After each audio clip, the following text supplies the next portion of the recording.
Mississippi is raising eyebrows for some and creating full-blown outrage for others after the Republican-led State House passed a bill that would form a court system of unelected judges and prosecutors to preside over part of the capital city of Jackson and expand the Capitol Police Force.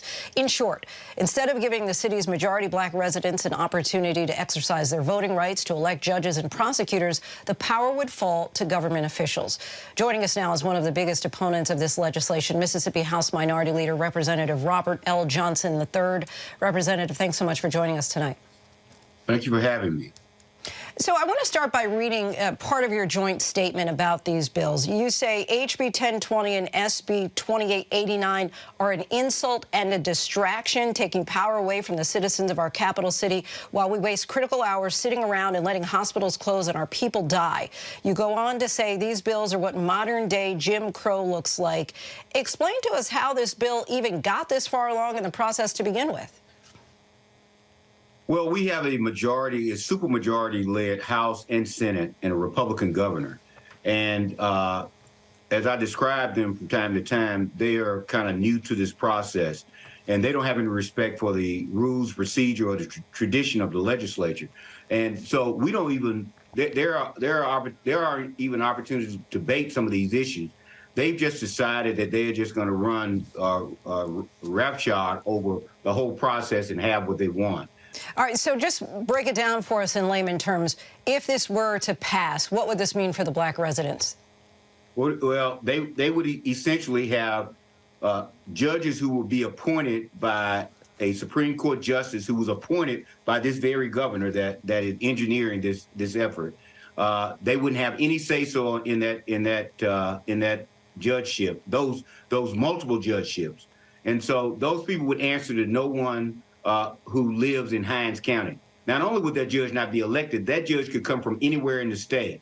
And so that the Constitution says all of our judges should be elected, shall be elected. And so this takes that right to vote, that right to exercise their constitutional power from the people in the city of Jackson. So all the cases, I mean, it would be the most important part of this. So all the cases that anybody brings against the state of Mississippi, and we bring them all the time. I'm a lawyer. If you sue the state of Mississippi, they have to come through the circuit or chancery court in Hinds County. There was a time when we were fighting for more money for public education. And one of the things that they wanted to challenge was the constitutionality of the referendum proposal. One of the white Republican legislators told his constituents, if we pass this referendum, then you'll have to answer to a black judge in Hinds County. That, you know, there are these little phrases, these invites that they have that always point to race. Is there a chance that this bill will die in the Senate?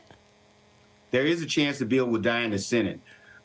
Thankfully, because of the uproar, because of the push that many of us have had from lawyers to community activists to legislators, I think, and the national pressure from people like just the exposure from networks, from people like you, they are feeling the pressure. This does look like Jim Crow, like post-Reconstruction. This looks like everything that some of us who are old enough remember growing up through the Civil Rights Movement, the things that we fought to reverse. Representative, curious, I know your intention is to stop it, but let's just play devil's advocate here. Are you concerned that if this bill does become law, would it create a new template for a Republican fight for the years to come, similar to what's happened with critical race theory law, for example?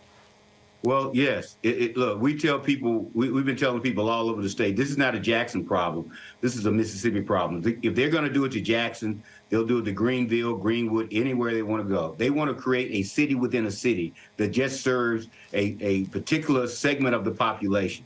This capital city complex has a disproportionate white population, doesn't represent the actual per capita demographic in the city of Jackson. And this is a template for what they'll do in any city that has black or African-American leadership. And so, yes, the danger is that this is the route Republicans will continue to do in places where they lose political power. Mississippi Democratic Minority Leader Representative Robert Johnson III. Hey, we thank you so much for your time and your insight.